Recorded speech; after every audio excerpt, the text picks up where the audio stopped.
nggih. Dipati dipun aturaken keng mapundi. Manuke Sidora, Pak. Langsung nganggo bawor, mboten.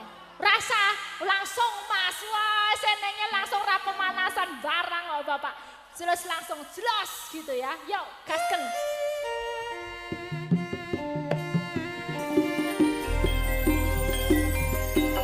Siap, mangke dipun pinangkani. Niki Bapak sinten, Bapak sinten? Saking Ibu Hajah Ratinem. Barang sepet sembung. Oh, siap, Srumbong nggih. Mangke. Halo, halo. Mangke dipun bocok. Iya.